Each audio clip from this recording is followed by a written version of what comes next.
चिराग पासवान जी को तो पहले अपना देखना चाहिए कि बीजेपी के लोग क्या कर रहे हैं। कॉपीराइट है बीजेपी का किसी धार्मिक ग्रंथ पे, धार्मिक उन्माद फैलाने का जिस तरह से काम करते हैं चिराग पासवान जी, आप उनका समर्थन करते हैं और हम लोगों पर सवाल खड़ा कर रहे हैं। आप एक बात जान लीजिए कि हमारी पार्टी का जिस तरह का राजनीतिक परिपाटी रहा है, हम लोग हर धर्म के लोगों का सम्मान करते हैं, हर धर्म का हम लोग सम्मान करते हैं, ना कि हम लोग हिंदू मुस्लिम करके लड़वाने का काम करते हैं। जिसके इशारों पर चिराग पासवान जी इस तरह का बयान दे रहे हैं, उनको यह समझ लेना चाहिए कि बीजेपी के लोग क्या कार्रवाई किए थे नूपुर सुगम।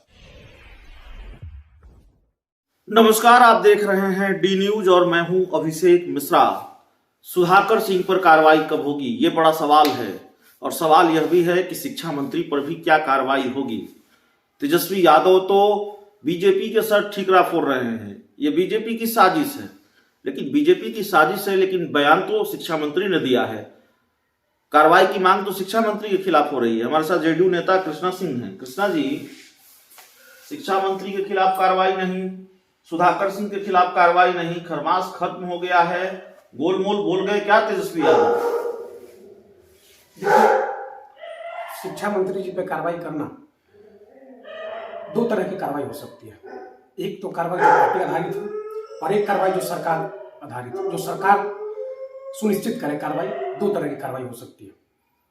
तो पार्टी जिस तरह की कार्रवाई करेगी और पार्टी के द्वारा कार्रवाई, ये उनका अंदरूनी मामला है, ये राजद का मामला है। राजद किस प्रकार उन पर कार्रवाई सुनिश्चित करेगी, ये राजद का अंदरूनी मामला है। और देख रहा था मैं कि राजद के लोगों ने भी, राजद में ही दो तरह का बात आ रहा है इसको लेकर के। शिवानंद तिवारी जी कुछ कह रहे हैं और शिक्षा मंत्री जी का बयान कुछ और है। और उनके प्रवक्ता महोदय को मैं सुना था तो उनका यह कहना है कि ये शिक्षा मंत्री जी का निजी बयान हो सकता है।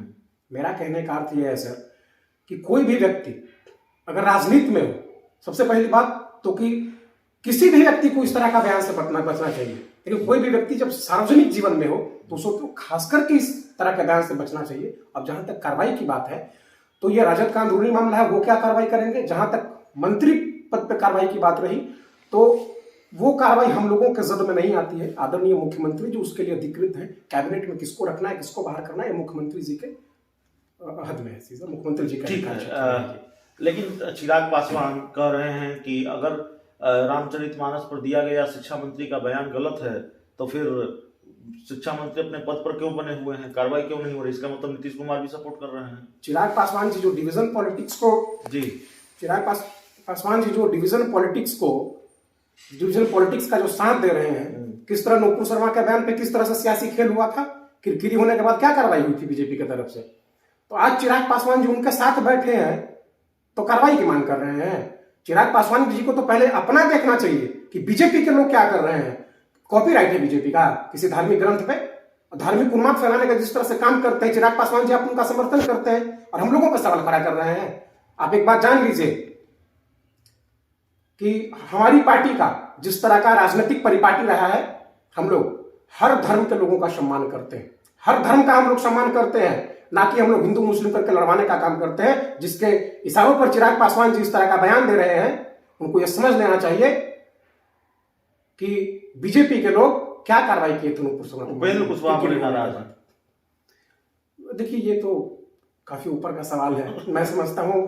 और नहीं कह रहे हैं हमको 2 साल से पवेलियन में बिठा कर रखा गया है। नहीं, देखिए मैं बहुत राजनीति में छोटा कद रखने वाला व्यक्ति हूँ, बहुत छोटा हैसियत रखने वाला व्यक्ति हूँ। आदरणीय उपेंद्र कुशवाहा जी बहुत शीर्ष नेतृत्व है हमारी पार्टी के और उनका बयान पे मैं नहीं समझता हूँ कि मैं अधिकृत हूँ टीका टिप्पणी करने। तो चलिए, उपेंद्र कुशवाहा के बयान पर नहीं बोलेंगे, चिराग पासवान पर निशाना साध रहे हैं जेडीयू नेता कृष्णा सिंह। कार्रवाई होगी कि नहीं होगी सुधाकर सिंह पर, शिक्षा मंत्री पर, उसके बारे में भी बता रहे हैं। इस बातचीत में, इस इंटरव्यू में इतना ही। बहुत बहुत धन्यवाद।